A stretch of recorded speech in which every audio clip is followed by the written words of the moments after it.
ಯಾವುದಾದ್ರೂ ಹೊಂದಾಣಿಕೆಯ ಅವಕಾಶಗಳು ಬಂದ್ರೆ ಏನ್ ಮಾಡ್ತೀರಾ? ಹೊಂದಾಣಿಕೆ ಅನ್ನುವಂಥದ್ದು ಏನಾಗ್ಬಿಡ್ಬೋದು ಅಂತಂದರೆ ಸಿದ್ಧಾಂತನ ಹಾಳು ಮಾಡ್ಬೋದು.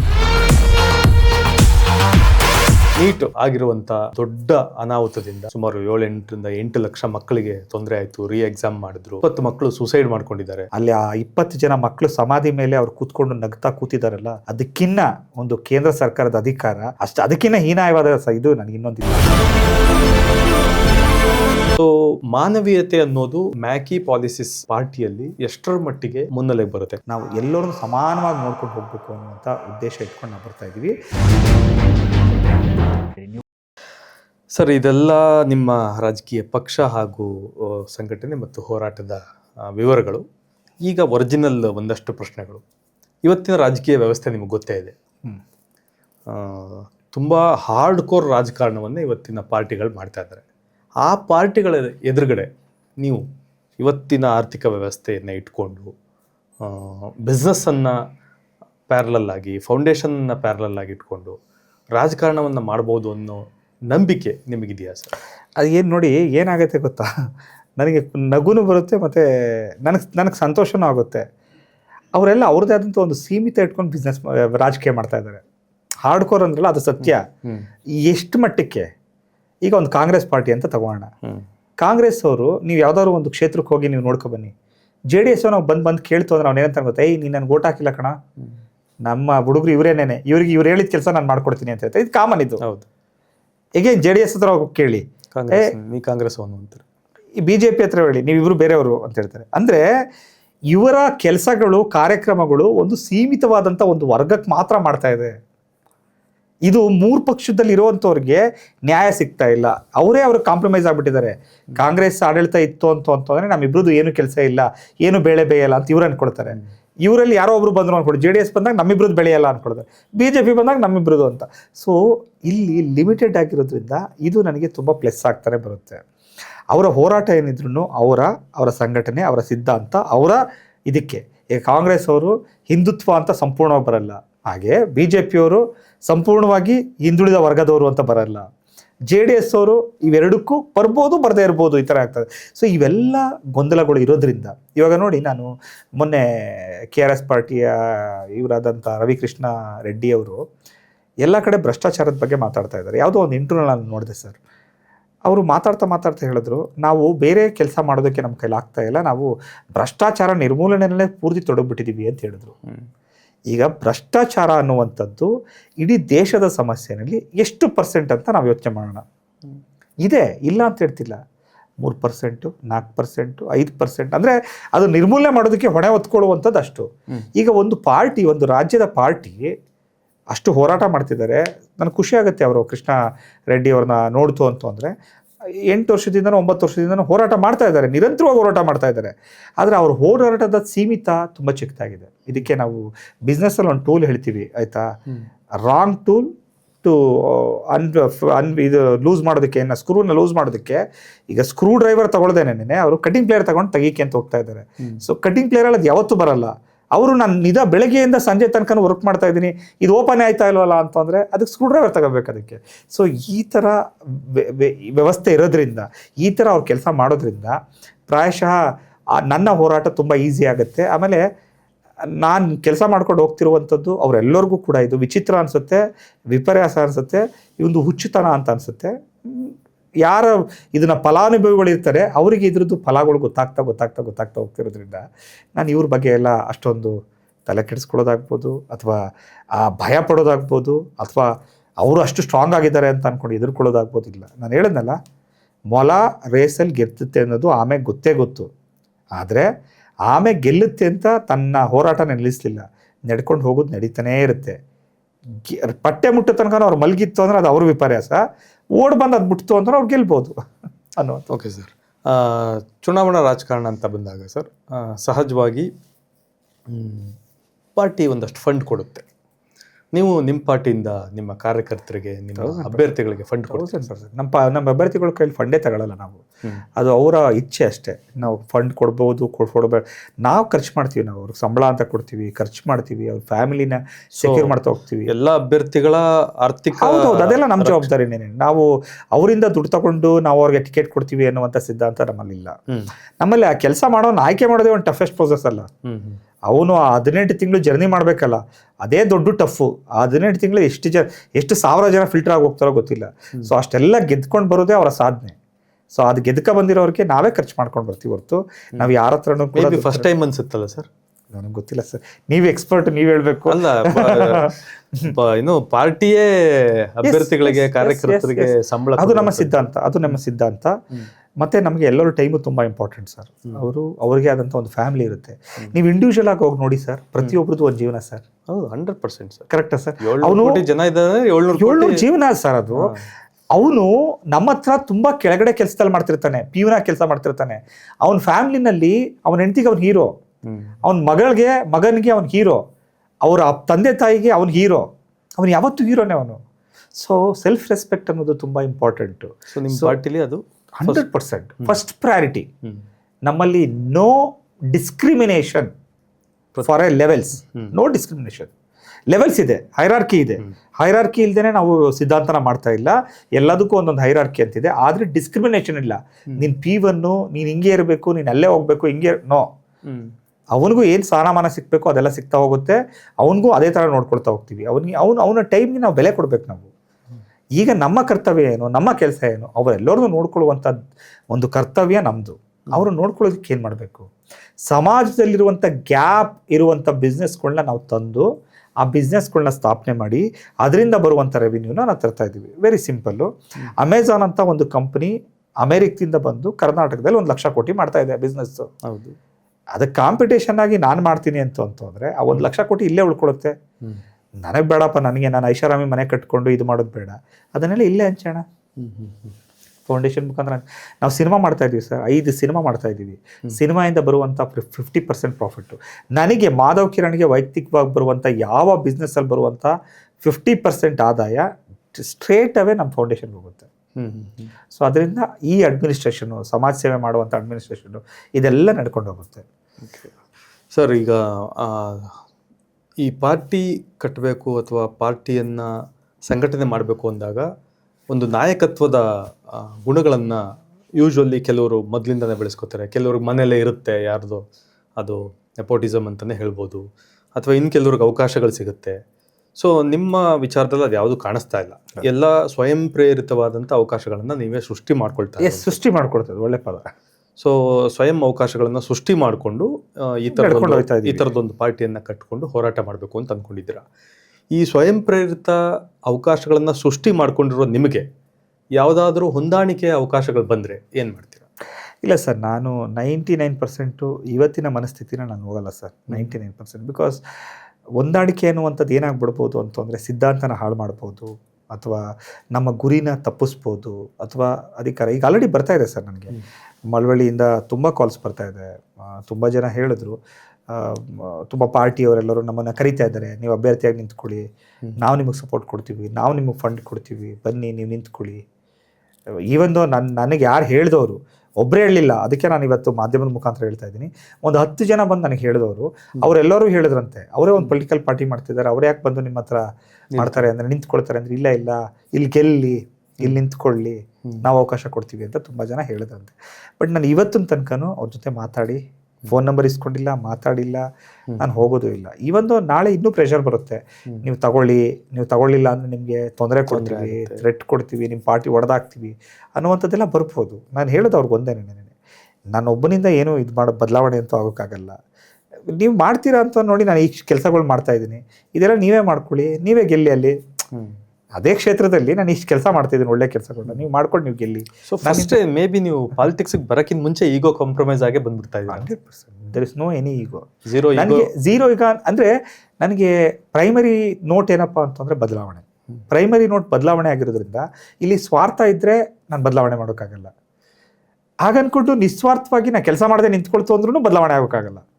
ಸೊ ನಿಮ್ಮ ಪ್ರಕಾರ ಸ್ವಾರ್ಥ ಏನು ಅಂದರೆ, ನೀವು ಹೇಳಿದ್ದೆ ಸ್ವಾರ್ಥ. ಏನು ಹೇಳಿ, ನೀವೊಂದು ಒಳ್ಳೆ ಪದ ಹೇಳಿದ್ರಿ, ಎಲ್ಲರೂ ನೀವೇ ಸೃಷ್ಟಿ ಮಾಡ್ಕೊಂಡು ದಾರಿ ಮಾಡ್ಕೊಂಡು ಹೋಗ್ತಾ ಇದ್ದೀರಾ ಅನ್ನೋದೇ ಒಂದು ದೊಡ್ಡ ಸ್ವಾರ್ಥ. ಈಗ ಇಲ್ಲಿ ಯಾರನ್ನೂ ಕೇಳ್ತಾ ಇಲ್ಲ ನಾನು, ನನಗೊಂದು ಅವಕಾಶ ಕೊಡಿ ಅಂತ. ನೀವು ನನ್ನ ಪೋಸ್ಟ್ ನೋಡಿದ್ದೀರಾ ಅನ್ಸುತ್ತೆ ಎಲ್ಲ ಕಡೆನೂ. ಒಂದು ಕಡೆ ಒಬ್ಬ ದೊಡ್ಡ ವ್ಯಕ್ತಿ ಹೆಸರಿಲ್ಲ. ಈಗ ಈವನ್ TVK ಅವರು 5 ಜನ 6 ಜನದ್ದು ಫೋಟೋನ ಹಿಂದ್ಗಡೆ ಹಾಕೊಂಡು ಅವ್ರು ಬಂದರು. ನಾನು ಒಬ್ಬರು ಫೋಟೋ ಹಾಕಿಲ್ಲ, ಒಬ್ಬರು ಇನ್ಫ್ಲುಯೆನ್ಸ್ ಕೊಡ್ತಿಲ್ಲ, ಒಬ್ಬರು ರೆಫರೆನ್ಸ್ ಕೊಡ್ತಿಲ್ಲ, ಒಬ್ರನ್ನ ಒಂದು ಭಾಷಣದಲ್ಲೂ ಒಬ್ಬರ ಹೆಸರು ತಗೊಂಡು ಕಾಪಿ ಆಗಬಾರ್ದು ಅನ್ನೋದು ನಿಮ್ಮ ಇಂಟೆನ್ಷನ್. ಯಾರನ್ನೂ ರೆಫರೆನ್ಸ್ ತಗೋತಾ ಇಲ್ಲ ನಾನು. ಹಂಗ ಅನ್ಕೊಂಡು ನಾನು ಸೆಲ್ಫಿಶ್ ಅಲ್ಲ. ನನ್ನ ಉದ್ದೇಶ ಏನಪ್ಪಾ ಅಂದ್ರೆ ನಿಸ್ವಾರ್ಥವಾಗಿ ಮಾಡಬೇಕು ಅಂತಂದ್ರೆ ಅಲ್ಲಿ ಒಂದ್ ಕಡೆ ಸ್ವಾರ್ಥ ಇರಬಾರ್ದು, ಯಾರನ್ನೋ ಬರಬಾರ್ದು, ಇನ್ಫ್ಲುಯೆನ್ಸ್ ಆಗಬಾರ್ದು ಅನ್ನೋ ಉದ್ದೇಶದಿಂದ ಇಷ್ಟು ಟ್ರಾನ್ಸ್ಪರೆನ್ಸಿಯಾಗಿ ಮಾಡ್ಕೊಂಡು ಹೋಗ್ತಾ ಇದೀವಿ ಸರ್. ಸೊ ಅಧಿಕಾರಕ್ಕಿಂತ ಬದಲಾವಣೆ ಮುಖ್ಯ,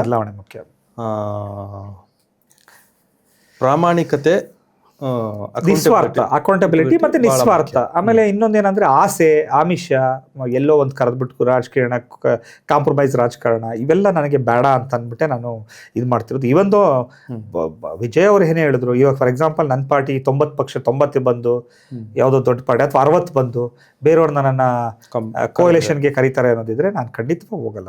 ನನಗೆ ಬೇಡ, ನನಗೆ ಕೋಯಲೇಷನ್ ಬೇಡ.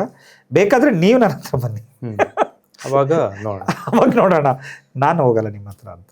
ಸರಿ ಸರ್, ಓಕೆ. ಈಗ ಇವತ್ತಿನ ವಾಸ್ತವದ ವಿಚಾರಗಳಿಗೆ ಬರೋದಾದ್ರೆ ಈ ಪ್ರಶ್ನೆ ಸಹಜವಾಗಿ ಕೇಳ್ತೀನಿ. ನೀಟ್ ಆಗಿರುವಂಥ ಒಂದು ದೊಡ್ಡ ಅನಾಹುತದಿಂದ ಸುಮಾರು 7-8 ಲಕ್ಷ ಮಕ್ಕಳಿಗೆ ತೊಂದರೆ ಆಯಿತು, ಎಕ್ಸಾಮ್ ಮಾಡಿದ್ರು, 20 ಮಕ್ಕಳು ಸೂಸೈಡ್ ಮಾಡ್ಕೊಂಡಿದ್ದಾರೆ. ಮೊದಲನೇದಾಗಿ ಈ ಇನ್ಸಿಡೆಂಟ್ಗೆ ರಿಯಾಕ್ಷನ್, ಒಬ್ಬ ರಾಜಕೀಯ ನಾಯಕನಾಗಿ, ಒಬ್ಬ ಬಿಸ್ನೆಸ್ ಮ್ಯಾನ್ ಆಗಿ ಈ ಇನ್ಸಿಡೆಂಟ್ಗೆ ತಮ್ಮ ಮೊದಲ ರಿಯಾಕ್ಷನ್ ಏನು ಸರ್? ಇದೇನಾಗಿದೆ ಗೊತ್ತಾ ಸರ್, ಈಗ ಕಬ್ಬಿನ ಜಲ್ಲೆ, ನಾನು ಎಲ್ಲ ಕಡೆನೂ ಎಕ್ಸಾಂಪಲ್ ಕೊಡ್ತಾ ಹೋಗ್ತೀನಿ. ಕಬ್ಬಿನ ಜಲ್ಲೆ ಆಗ್ತು ಅಂದರೆ ಕಬ್ಬಿನ ಜ್ಯೂಸ್ ಬರುತ್ತೆ, ಬೇವಿನ ಜಲ್ಲೆ ಆಗ್ತು ಅಂದರೆ ಬೇವಿನ ಜ್ಯೂಸ್ ಬರುತ್ತೆ ಅನ್ನೋ ಹಾಗೆ ಅಲ್ಲಿಂದ ಮೇಲ್ಗಡೆಯಿಂದ ನಾನು ಹೇಳ್ತಿರೋದು ಒಂದೇ. ಪಾಪ ಅವರು ನಮ್ಮ ಸೋನಮ್ ಅಂತ ಅಂದ್ಬಿಟ್ಟು, ಯಾರದು ಸೋನಮ್ ವಾಕ್ಚುಕ್, ಆತ ಏನಾದರೂ ಆಗಲಿ ಆತ ಒಬ್ಬ ಭಾರತ ದೇಶದ ಪ್ರಜೆ, ಕರೆಕ್ಟಾ? ಇವತ್ತು ಇರುವಂಥ ಕೇಂದ್ರ ಸರ್ಕಾರ ಒಬ್ಬ ವ್ಯಕ್ತಿ ಹಸುನಲ್ಲಿ ಇಷ್ಟು ದಿನ ಇದ್ದಾನೆ ಅಂತ ಹೇಳಿದಾಗ ಸ್ಪಂದಿಸಬೇಕಾಗಿದ್ದು ಒಂದು ಕೇಂದ್ರ ಸರ್ಕಾರದ ಜವಾಬ್ದಾರಿ ಮತ್ತು ಅದು ಕರ್ತವ್ಯ ಕೂಡ. ಅದನ್ನು ಮಾಡಲಿಲ್ಲ, ಇದು ತಪ್ಪು. ಒಂದು ಅದರಿಂದ ಹಿಂದಕ್ಕೆ ಹೋಯ್ತು ಅಂತಂದರೆ ಇವತ್ತು ಗೊತ್ತಿದೆ ಯಾವ ಮಿನಿಸ್ಟ್ರಿಂದ ಯಾವ ಥರ ತಪ್ಪಾಗಿದೆ ಅಂತ ಇಡೀ ದೇಶಕ್ಕೆ ಗೊತ್ತಿದೆ. ಗೊತ್ತಾದಾಗ ಅವರು ಸ್ವಾರ್ಥನ ಬಿಟ್ಟು ಆ ವ್ಯಕ್ತಿ ಮೇಲೆ ಆ್ಯಕ್ಷನ್ ತಗೊಳ್ಳದೇ ಇರುವಂಥದ್ದು ಎರಡನೇ ತಪ್ಪು. ಮೂರನೇ, ಅಟ್ಲೀಸ್ಟ್ NTA ಚೇರ್ಮನ್, ಮೂರನೇದು ಅಲ್ವಾ, ಅಲ್ಲಿ ತನಕನಾದರೂ ಹೋಗ್ಬೋದು, ಮೇಲ್ಗಡೆಗೆ ಹೋಗೋದು ಬೇಡ, ಚೇರ್ಮನಿಂದ ಲೆವೆಲ್ಗಾದರೂ ಅಲ್ಲಿಂದ ಕೆಳಗಾದರೂ ಅವ್ರು ಮಾಡ್ಬೋದಿತ್ತು. ಮೂರನೇದು, ದೊಡ್ಡ ವಿಪರ್ಯಾಸ. ಇವತ್ತಿನ ಟೆಕ್ನಾಲಜಿನಲ್ಲಿ ರ್ಯಾಂಡಮ್ ಕ್ವಶನ್ ಪೇಪರ್ ಬರುವಂಥ ಕಾಲದಲ್ಲಿ ಹೇಗೆ ಇವರು ಮ್ಯಾನ್ಯುಯಲ್ ಪೇಪರನ್ನು ತಗೊಂಡಿದ್ದಾರೆ? ನಾನು ಕೇಳೋದು ಇಷ್ಟೇನೇನೆ, ಯಾಕೆ ಒಬ್ಬರನ್ನ ನೀವು ಇಡ್ತೀರಾ ಕ್ವಶನ್ ಪೇಪರ್ ರೆಡಿ ಮಾಡೋದಕ್ಕೆ? ನಾನು ಹೇಳೋದು 80 ಜನನ ಕ್ವಶನ್ ಪೇಪರ್ಗೆ ಬಿಡಿ, 80 ಜನ ಸೆಲೆಕ್ಟ್ ಮಾಡಿರುವಂಥ ಪೇಪರ್ನು ಕೂಡ ನಾವು ಆನ್ಲೈನ್ಗೆ ಹಾಕೋಣ. ಕ್ವಶನ್ಸ್ನ ಆನ್ಲೈನ್ಗೆ ಹಾಕ್ಬಿಟ್ಟು ಅದು ರ್ಯಾಂಡಮ್ ಆಗಿ ಎಲ್ಲ ಮಕ್ಳಿಗೂ ಹೋಗ್ಲಿ, ರ್ಯಾಂಡಮ್ ಆಗಿ ಹೋಗ್ಲಿ. ಯಾವನಿಗೆ ಕ್ವಶನ್ ಪೇಪರ್ ಸಿಕ್ಕುತ್ತೆ ಅಂತ ಯಾವನಿಗೂ ಗೊತ್ತಿಲ್ದಿರುವಂಗೆ ಹೋಗ್ಲಿ, ಅವ್ನು ತಗೊಂಡು ಅದನ್ನು ಆನ್ಲೈನಲ್ಲಿ ಅವತ್ತು ಬರೀಲಿ. ಈ ಥರದ್ದು ಭ್ರಷ್ಟಾಚಾರ ನಡೆಯುವುದೇ ಇಲ್ಲ. ಇದು ಸಿಂಪಲ್ ವಿಚಾರ ನಾನು ಹೇಳ್ತಿರುವಂಥದ್ದು. ಅಂದರೆ ನೀವು ಹೇಳ್ತಿರೋದು ಸರ್ ಆ್ಯಕ್ಚುಲಿ ಈ ಪರೀಕ್ಷಾ ವಿಧಾನದಲ್ಲೇ ಹೊಸ ಅಷ್ಟು ಸಿಂಪಲ್ ಆಲೋಚನೆ. ಯಾಕೆಂದರೆ ಅದು ಗೊತ್ತಿಲ್ಲ ಎಷ್ಟರ ಮಟ್ಟಿಗೆ ಸಾಧ್ಯ ಆಗುತ್ತೋ ಅದನ್ನು ಯೂನಿವರ್ಸಲ್ ಆಗಿ ಮಾಡೋದಕ್ಕೆ ಸಾಧ್ಯ ಇದೆಯೋ ರಾಜ್ಯ ಮಟ್ಟದಲ್ಲಿ, ಕೇಂದ್ರ ಮಟ್ಟದಲ್ಲಿ. ಯಾಕೆಂದರೆ ಶಿಕ್ಷಣ ವ್ಯವಸ್ಥೆಗಳೇ ಬೇರೆ ಬೇರೆ ಇದೆ, ಸ್ಟೇಟ್ ಸಿಲೆಬಸ್ ಇದೆ, ಸೆಂಟ್ರಲ್ ಸಿಲೆಬಸ್ ಇದೆ. ಸೊ ನೀವು ಹೇಳ್ತಾ ಇರೋದು ಅತ್ಯಂತ ಹೊಸದು. ಅಂದರೆ ರ್ಯಾಂಡಮ್ ಕ್ವಶನ್ ಪೇಪರ್ ಇವತ್ತವರೆಗೂ ಭಾರತದಲ್ಲಿ ಬಂದೇ ಇಲ್ಲ. ನಾನು ಈಗ ಹೇಳಿದೆ ಕೇಳಿ ಸರ್, ಇವತ್ತು ಬೆಳಗ್ಗೆ ಮಾತಾಡ್ಕೊ ಬಂದೆ ನಾನು ಒಬ್ಬರ ಹತ್ರ. ನಾವು ಇದು ಮಾಡ್ತಾ ಇದ್ದೀವಿ, ಕೋಚಿಂಗ್ ಸೆಂಟರ್ಗಳು ಮಾಡ್ತಾ ಇದ್ದೀವಿ. IAS IPS ಆಫೀಸರ್ಸ್ಗಳಿಗೆ ಕೋಚಿಂಗ್ ಸೆಂಟರ್ಸ್ ಮಾಡಬೇಕು ತಾಲೂಕು ಮಟ್ಟದಲ್ಲಿ ಅಂತ ಅಂದ್ಬಿಟ್ಟು ಒಂದು ಪ್ಲ್ಯಾನ್ನ ಮಾಡ್ತಾ ಇದ್ದೀವಿ. ಅಕ್ರಾಸ್ ಕರ್ನಾಟಕ ಸುಮಾರು ಒಂದು 250 ಸೆಂಟರ್ಸ್ಗಳನ್ನ ಓಪನ್ ಮಾಡಿ ತಾಲೂಕು ಮಟ್ಟದಲ್ಲೇ ಅವರಿಗೆ ಕೋಚಿಂಗ್ ಸೆಂಟರ್ ಸಿಗಬೇಕು ಅನ್ನೋದು ನಮಗೆ. ಸರ್ ಒಬ್ಬರು ಹೇಳಿದ್ರು, ಸರ್ ಒಬ್ಬರು ಫ್ಯಾಕಲ್ಟಿ ಹೇಳಿದ್ರು, IAS ಈಗ ಅವರು ಕಮಿಷನರ್ ಆಗಿದ್ದಾರೆ, ಇನ್ಕಮ್ ಟ್ಯಾಕ್ಸ್ ಡಿಪಾರ್ಟ್ಮೆಂಟ್ ಕಮಿಷನರ್ ಇದ್ದಾರೆ. ಅವರು ಒಂದು ಕೋಚಿಂಗ್ ಸೆಂಟರ್ ಓಪನ್ ಮಾಡ್ತಾರಂತೆ. ಅವ್ರು ಎಷ್ಟು ಚೆನ್ನಾಗಿ ಹೇಳಿದ್ರು ಅಂತಂದರೆ, ಸರ್ ನಮ್ಮ ಕೋಚಿಂಗ್ ಸೆಂಟ್ರಿಗೆ ನಮಗೆ ಹುಡುಗರು ಸೇರ್ಕೊಂಡಿದ್ದೆ ಯಾವಾಗ ಗೊತ್ತಾ ಸರ್, ನಾವು ರ್ಯಾಂಡಮಾಗಿ ಕ್ವಶನ್ ಮಾಡೋಕ್ಕೆ ಶುರು ಮಾಡಿದೆ ಸರ್ ಅಂತ ಹೇಳಿದ್ರು. ರ್ಯಾಂಡಮ್ ಕ್ವಶನ್ ಕೊಡೋಕೆ ಶುರು ಮಾಡಿದ್ರು. We didn't gone with last previous 10 question ಪೇಪರನ್ನು ತಗೊಂಡು ಮಾಡಿ ಅಂತ ಹೇಳಿಲ್ಲ ಅವರು. ರ್ಯಾಂಡಮ್ ಕ್ವಶನ್ಗಳನ್ನ ಮಾಡಿದೋ ನಾವು. ಅವಾಗ ಏನಾಯಿತು ಅಂದರೆ ಈ 40 ಜನ ಅಭ್ಯರ್ಥಿಗಳು ಸೆಲೆಕ್ಟ್ ಆಗೋದ್ರಂತೆ ಇಲ್ಲಿಂದ ಸ್ಟೇಟಿಂದ. ಆ 40 ಜನನೂ ಆ ರ್ಯಾಂಡಮ್ ಕ್ವಶನ್ನ ಅಟೆಂಡ್ ಮಾಡಿದ್ದಕ್ಕೆ ಅವರಿಗೆ ಅಲ್ಲಿ ಆನ್ಸರ್ ಮಾಡೋದಕ್ಕೆ ಈಸಿ ಆಯಿತು ಅಂತ ಹೇಳಿದ್ರು. ಸೊ ಈ ಥರ ನಾನು ಹೇಳುವಂಥದ್ದು ಅದೆಲ್ಲ ಟೆಕ್ನಿಕಲ್ ಕ್ವಶನ್ಸ್ ಬರೋದ್ರಿಂದ ಅವರು ರ್ಯಾಂಡಮ್ ಆಗಿ, ನಾನು ಹೇಳುವಂಥದ್ದು ಆ ವರ್ಗದವರನ್ನೇ ತಗೊಂಡು 80 ಜನನೋ 100 ಜನನೋ ಒಂದು ಪ್ಯಾನಲ್ ಮಾಡಿ, ಪ್ಯಾನಲ್ ಅವರು ಗೊತ್ತಿಲ್ಲದೆ ಇದ್ದ ಕ್ವಶನ್ ಪೇಪರ್ಸ್ಗಳನ್ನ ರೆಡಿ ಮಾಡಿ ಅವರ ದೃಷ್ಟಿಕೋನದಲ್ಲಿ ಅವರೆಲ್ಲರೂ ಕೂಡ ನಂಬರ್ ಹಾಕ್ತೇನೆ ಅವರು ಹಾಕಿ, ಈ ಒಂದು ಅವನಿಗೂ ಗೊತ್ತಾಗದೇ ಇರೋಂಗೆ ಅವ್ನು ಬರ್ಕೊಂಡಿದ್ರು ತೊಂದರೆ ಇಲ್ಲ, ಅದು ಯಾರಿಗ ಹೋಗುತ್ತೆ ಅಂತ ಅಲ್ಲಿರುವಂತ ಈಗ ಎಲ್ಲ 100 ಕ್ವಶನ್ ಬರೀರಿ ಅಂತ ಯಾವ ಎಕ್ಸಾಮ್ ಸೆಂಟರ್ಗೆ ಹೋಗುತ್ತೆ ಅಂತ ಯಾರಿಗೂ ಗೊತ್ತಾಗ ಅವ್ರಿಗೂ ಗೊತ್ತಾಗಬಾರ್ದು ಈ ಕ್ವಶನ್. ಈಗ 100 ಕ್ವಶನ್ NTA ಇದು ಈ ಬೋರ್ಡ್ ಏನ್ ಮಾಡ್ಬೇಕು ಅಂತಂದ್ರೆ ಈ 100 ಜನದಿಂದ ಬಂದಿರುವಂತ ಕ್ವಶನ್ 100 ಕ್ವಶನ್ ಅಂತಂದ್ರೆ 10,000 ಕ್ವಶನ್ಸ್ ಇದೆ. 10,000 ಕ್ವಶನ್ ಕೊಲಾಜ್ ಆಗಿ 100 ಕ್ವಶನ್ ಆಗಿ ಆಚೆ ಹೋಗ್ಬೇಕು. ಅದು ಎಲ್ಲೆಲ್ಲಿ ಹೋಗುತ್ತೆ ಗೊತ್ತಿಲ್ಲ. 100 ಆಗಿ ಎಲ್ಲ ಸೆಂಟರ್ಗೂ ಹೋಗುವಾಗ ಇವತ್ತೆಲ್ಲರೂ ಆನ್ಲೈನಲ್ಲೇ ಬರೀತಿರೋದು ಕ್ವಶನ್, ಆನ್ಲೈನಲ್ಲೇ ಬರೀತಿರೋದು. ಇವತ್ತು ಪೇಪರ್ ಯೂಸ್ ಮಾಡ್ತಾ ಇಲ್ಲ, ಇವತ್ತು ಸಿಸ್ಟಮಲ್ಲಿ ಬರ್ಕೊಂಡು ಹೋಗ್ತಾ ಇದ್ದಾರೆ. ಎಷ್ಟು ಈಸಿಯಾಗಿ ಆಗುತ್ತೆ ನಾನು ಹೇಳ್ತಿರುವಂಥದ್ದು. ಅಂದರೆ ಮಾಡ್ತೀನಿ ಅಂತ ಹೇಳ್ತು ಅಂತ ಅನ್ನೋದಾದ್ರೆ ಪ್ರತಿಯೊಂದು ವಿಚಾರದಲ್ಲೂ ಸಣ್ಣದಾಗಿದೆ. ನಾನು ವೋಟಿಂಗ್ ಸಿಸ್ಟಮ್ನೇ ಈಗ ನಮ್ಮಲ್ಲಿ ಮಾಡ್ತೀನಿ. ನಾನು ನೋಡಿ ಮನೇಲಿ ಕೂತ್ಕೊಂಡು ಅವ್ರು ವೋಟ್ ಮಾಡ್ಬೋದು, ಆ ಥರ ಮಾಡ್ತಾ ಇದ್ದೀನಿ. ಎಷ್ಟು ಕೋಟಿ ಖರ್ಚಾಗುತ್ತೆ ಒಂದು ಎಲೆಕ್ಷನ್ ಅಂದರೆ? ಎಷ್ಟು ಕೋಟಿ ಸರ್ ಇವತ್ತಿಂದು? ಈಗ ಒಂದು ರಾಜ್ಯ ಸರ್ಕಾರದ ಎಲೆಕ್ಷನ್ ಅಂದರೆ ಎಷ್ಟು ಸರ್? ಒಂದು ರಾಜ್ಯ ಸರ್ಕಾರದ ಎಲೆಕ್ಷನ್ 3-4 ಸಾವಿರ ಕೋಟಿ ಅಫಿಷಿಯಲ್ ಆಗಿ ಗೌರ್ಮೆಂಟ್ ದುಡ್ಡೇ ಖರ್ಚಾಗುತ್ತೆ ಸರ್, ಅಲ್ವಾ? 4,000 ಕೋಟಿ. ಇವತ್ತು ಅದನ್ನು ಈಸಿಯಾಗಿ ಮನೇಲಿ ಕೂತ್ಕೊಂಡು ಒಂದು ಸಿಂಗಲ್ ಟಿಪ್ಪಲ್ಲಿ ನಾನು ಮಾಡ್ತಿದ್ದೀನಿ ಅಂತ ಹೇಳ್ತಾರೆ. ನಾನು ಹೇಳ್ತಿರೋದು ಇದನ್ನು ಇಂಪ್ಲಿಮೆಂಟ್ ಮಾಡಿ ಅಂತ ಹೇಳ್ತಿಲ್ಲ. ಈ ಥರದ ಅವಕಾಶಗಳು ಇದೆ ಇವತ್ತಿದೆ. ಇರೋದನ್ನೇ ಯೂಸ್ ಮಾಡ್ಕೊಂಡು ಹೋಗಿ ಅನ್ನುವಂಥದ್ದು. ನೆಕ್ಸ್ಟ್ ನೀವು ಹೇಳಿದ್ರಲ್ಲ ಹೋರಾಟ ಅಂತ ಹೇಳಿದ್ರಲ್ಲ, ಮಕ್ಕಳು ಯಾಕೆ ಸೂಸೈಡ್ ಮಾಡ್ಕೋಬೇಕು? ದಟ್ ಈಸ್ ಅಲ್ಟಿಮೇಟಾ? ನಾನು ಮಕ್ಕಳು ವಿರುದ್ಧವಾಗೂ ಮಾತಾಡ್ತೀನಿ, ಬರೀ ಸರ್ಕಾರದ ವಿರುದ್ಧ ಮಾತಾಡ್ತಾ ಇಲ್ಲ. ಪೇರೆಂಟ್ಸ್ಗಳು ಮಕ್ಕಳನ್ನ ಹಾಳು ಮಾಡ್ತಾ ಇದ್ದಾರೆ, ತುಂಬ ದೊಡ್ಡದಾಗಿ ಹಾಳು ಮಾಡ್ತಾ ಇದ್ದಾರೆ. ನೀನು ರ್ಯಾಂಕೇ ತೆಗಿಬೇಕು, ನೀನು ಡಾಕ್ಟ್ರೇ ಆಗಬೇಕು, ನೀನು ಇಂಜಿನಿಯರ್ ಆಗಬೇಕು, ನೀನು ನೀಟೇ ಬರೀಬೇಕು. ಇದು ಮಕ್ಕಳನ್ನ ಹಾಳು ಮಾಡ್ತಿರುವಂಥ ವಿಧಾನ. ಆ ಮಕ್ಕಳು ಏನು ಕನಸು ಕಂಡ್ಕೊಂಡಿರ್ತವೆ ಅಂದರೆ ಇದನ್ನು ನಾನು ಬರೆದು ಪಾಸ್ ಆಗಲಿಲ್ಲ ಅಂದರೆ ನನ್ನ ಜೀವನನೇ ನಶ್ವರ ಅನ್ಕೊಬಿಟ್ಟಿದ್ದಾರೆ. ಅವ್ರು 2 ವರ್ಷ ಪಾಸ್ ಆಗೋಯ್ತು ಅಂತಂದರೆ, ಮುಂದಕ್ಕೆ ಹೋಯ್ತು ಅಂದರೆ ಅವ್ರ ಜೀವನನ ಪಾಸ್ ಮಾಡ್ಕೊಂಡು ಹೋಯ್ತು ಅಂತಂದರೆ 2 ವರ್ಷ ಆದಮೇಲೆ ಅವರೆಲ್ಲೋ ಕೂತ್ಕೊತಾರೆ ಗೊತ್ತಾ ಸರ್? ಅದು ಫೇಲ್ ಆಗಿರೋದು ಮತ್ತೆ ಬಿಟ್ಟಿರ್ತಾರೆ, ಹೋಗ್ಬಿಟ್ಟು ಏನೋ ಒಂದು ಬೇರೆ ಕೆಲಸ ಮಾಡ್ತಾ ಹೋಗ್ತಿರ್ತಾರೆ. ಸೊ ಈ ಒಂದು ಆತ್ಮಸ್ಥೈರ್ಯನ ಯಾವ ಎಜುಕೇಷನ್ ಸಿಸ್ಟಮು ಕೊಡ್ತಾ ಇಲ್ಲ, ಮತ್ತು ಯಾವ ಮನೇಲಿರುವಂಥ ಪೇರೆಂಟ್ಸು ಕೊಡ್ತಾ ಇಲ್ಲ. ಇದು ಕೊಡದೇ ಇರೋದ್ರಿಂದ ಸೂಸೈಡ್ ಆಗ್ತಿರುವಂಥದ್ದು. ಸೂಸೈಡ್ ಮಾಡ್ಕೊಳ್ಳುವಂಥ ತಪ್ಪು ತಿಳ್ಕೊಳ್ಬೇಡಿ ದಯವಿಟ್ಟು, ಯಾರು ನೋಡ್ತಿತ್ತು ಅಂದರೆ ಸೂಸೈಡ್ ಮಾಡ್ಕೊಳ್ಳುವಂಥ ವಿಪರ್ಯಾಸ ಇಲ್ಲಿ ಏನೂ ಆಗಿಲ್ಲ. ಕರೆಕ್ಟು, ಅವರಿಗೆ ನೀಟ್ ಅವಕಾಶ ಮತ್ತೆ ಸಿಗದೇ ಇರ್ಬೋದು, ಅದು ಕೊನೆ ಅವಕಾಶ ಆಗಿರ್ಬೋದು, ಅವ್ರು ಮುಂದೆ ಬರೀಲಿಕ್ಕೆ ಆಗದೆ ಇರ್ಬೋದು, ಬಟ್ ಅದಲ್ಲದೇನೂ ಬೇರೆ ಜೀವನ ಇದೆ ಅಲ್ವಾ?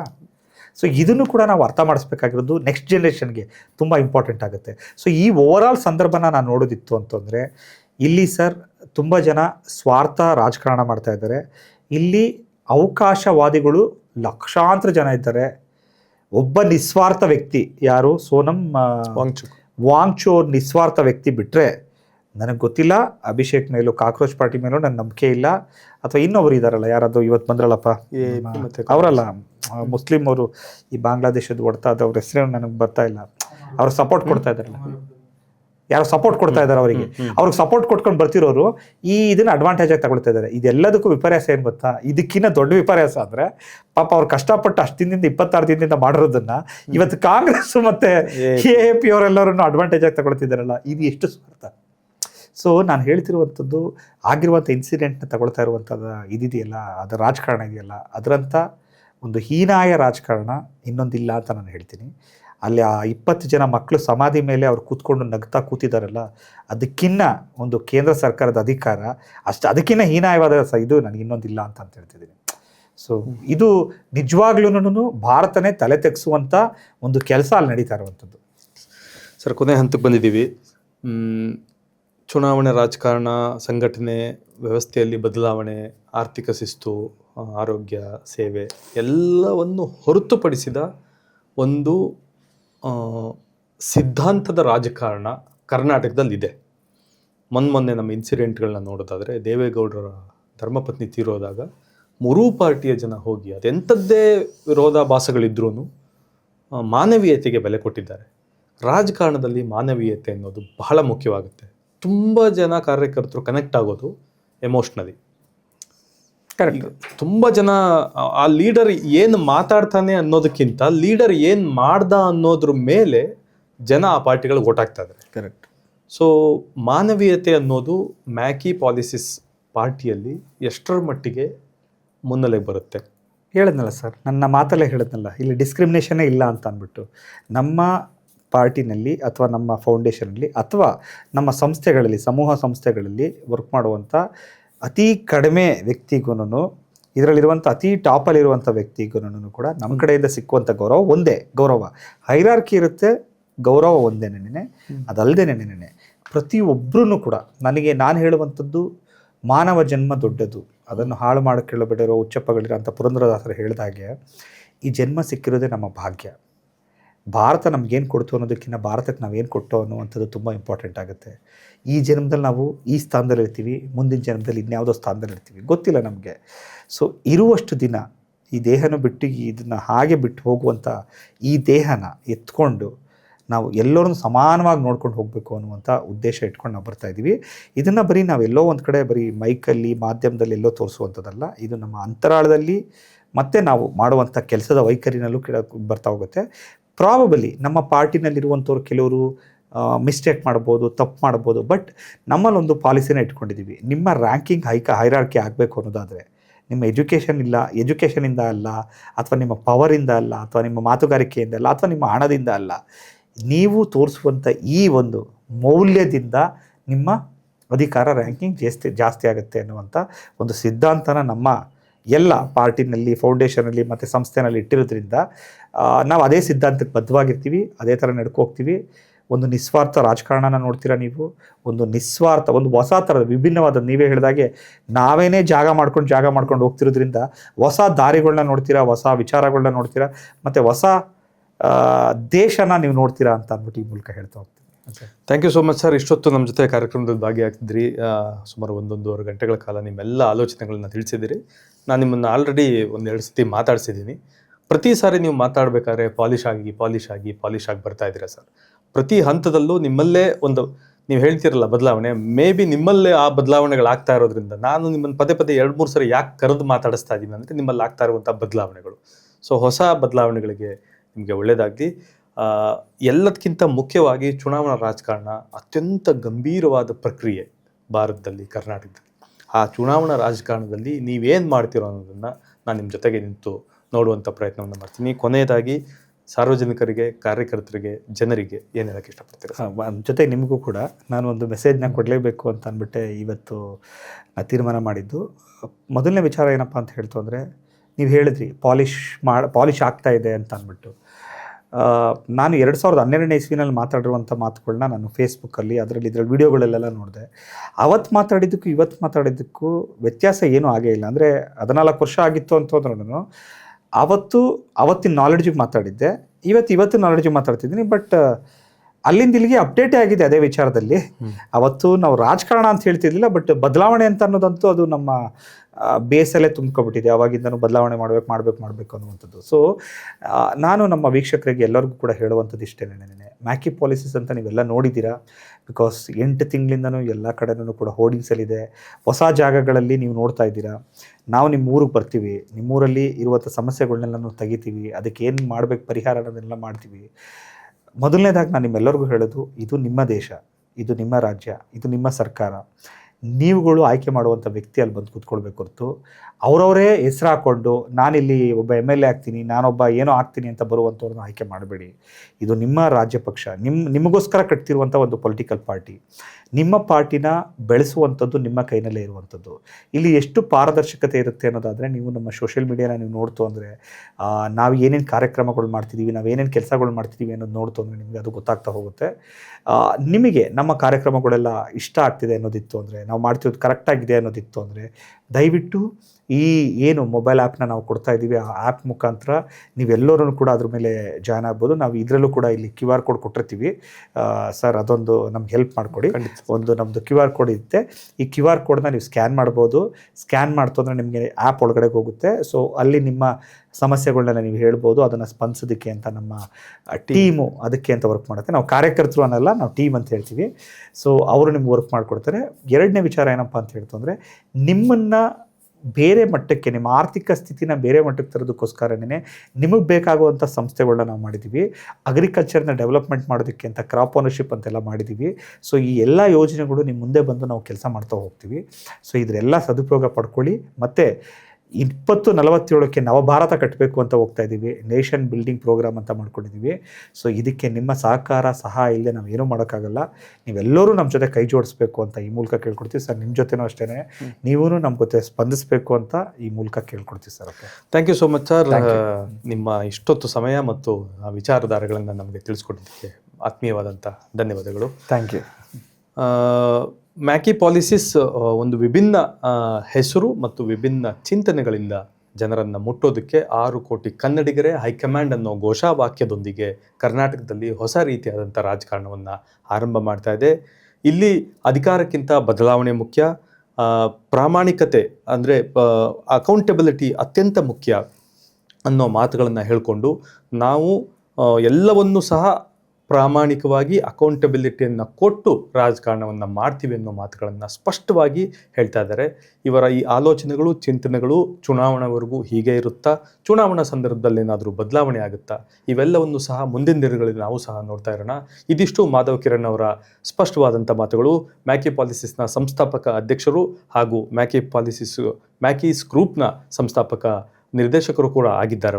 ಅವರ ಮಾತುಗಳನ್ನು ನೀವು ಇಷ್ಟೊತ್ತು ಕೇಳಿದ್ರಿ. ಮತ್ತಷ್ಟು ಪೊಲಿಟಿಕಲ್ ಸುದ್ದಿಗಳಿಗಾಗಿ ಪೊಲಿಟಿಕಲ್ 360 ಯೂಟ್ಯೂಬ್ ಚಾನಲನ್ನು ಸಬ್ಸ್ಕ್ರೈಬ್ ಮಾಡಿ, ನಮ್ಮ ಪೇಜ್ಗಳನ್ನು ಫೇಸ್ಬುಕ್, ಇನ್ಸ್ಟಾಗ್ರಾಮ್ ಹಾಗೂ ಟ್ವಿಟರ್ನಲ್ಲಿ ಫಾಲೋ ಮಾಡಿ.